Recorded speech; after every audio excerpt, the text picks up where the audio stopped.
കേരളത്തിലും തമിഴ്നാട്ടിലും ഉൾപ്പെടെ വലിയ രീതിയിൽ ചർച്ചയാവുകയും പ്രേക്ഷകർ സ്വീകരിക്കുകയും ചെയ്ത മഞ്ഞുമൽ ബോയ്സ് എന്ന ചിത്രത്തിന്റെ നിർമ്മാതാക്കളുടെ ബാങ്ക് അക്കൗണ്ടുകൾ മരവിപ്പിക്കാൻ കോടതി ഉത്തരവ്. 7 കോടി രൂപയോളം ചിത്രത്തിന്റെ നിർമ്മാണത്തിന് വേണ്ടി മുടക്കിയിട്ട് ലാഭവിഹിതമോ മുടക്കുമുതലോ നൽകിയില്ലെന്ന് പരാതി ഉന്നയിച്ചുകൊണ്ട് അരൂർ സ്വദേശി സിറാജ് വലിയത്തറ ഹമീദ് സമർപ്പിച്ച ഹർജിയിലാണ് എറണാകുളം കോടതിയുടെ ഉത്തരവ്. 40% ലാഭവിഹിതം വാഗ്ദാനം ചെയ്ത് പണം കൈപ്പറ്റിയ ശേഷം ചിത്രം റിലീസായി കിട്ടുന്ന ലാഭവിഹിതത്തിന്റെ പങ്കാണ് നിർമ്മാതാക്കൾ നൽകാമെന്ന് വാഗ്ദാനം ചെയ്തിരുന്നത്. മുടക്കുമുതലോ ലാഭവിഹിതമോ പോലും നൽകിയിട്ടില്ല എന്നതാണ് ഹർജിയിലെ പരാമർശങ്ങൾ. ചിത്രത്തിന്റെ നിർമ്മാണത്തിന് 22 കോടി രൂപ ചെലവ് വരുമെന്ന് പറഞ്ഞാണ് 7 കോടി രൂപ വാങ്ങിയതെന്നും പരാതിക്കാരൻ ഹർജിയിൽ പറയുന്നു.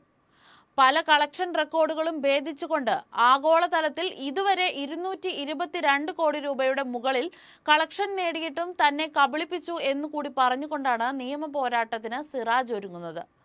ഹർജി പരിഗണിച്ചുകൊണ്ട് പറവ ഫിലിംസിന്റെ 40 കോടി രൂപയുടെ അക്കൗണ്ട് മരവിപ്പിക്കാനാണ് കോടതി ഉത്തരവിട്ടിരിക്കുന്നത്. പറവ ഫിലിംസിന്റെ ബാനറിൽ സൗബിൻ ഷാഹിർ, ബാബു ഷാഹിർ, ഷോൺ ആന്റണി എന്നിവരാണ് ചിത്രം നിർമ്മിച്ചത്. അതുകൊണ്ട് തന്നെ ഹർജിയെ തുടർന്ന് സൗബിൻ ഷാഹിർ, ബാബു ഷാഹിർ എന്നിവർക്ക് കോടതി നോട്ടീസ് അയച്ചു എന്നതാണ് ലഭിക്കുന്ന വിവരം. മലയാള സിനിമാ ചരിത്രത്തിൽ 200 കോടി ക്ലബിൽ ഇടം നേടുന്ന ആദ്യ ചിത്രമാണ് മഞ്ഞുമൽ ബോയ്സ്. തമിഴ് ഡബ്ബിംഗ് ഇല്ലാതെ തമിഴ്നാട്ടിൽ 50 കോടി നേടുന്ന ആദ്യ ഇതരഭാഷാ ചിത്രം കൂടിയാണ്. ഫെബ്രുവരി 22-നാണ് ചിത്രം തിയേറ്ററുകളിൽ എത്തിയത്.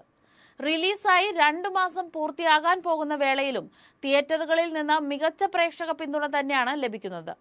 സിനിമയുടെ മൊഴിമാറ്റ പതിപ്പുകളും എത്തുന്നതോടെ കളക്ഷൻ ഇനിയുമേറെ കുതിക്കുമെന്നാണ് കരുതുന്നത്.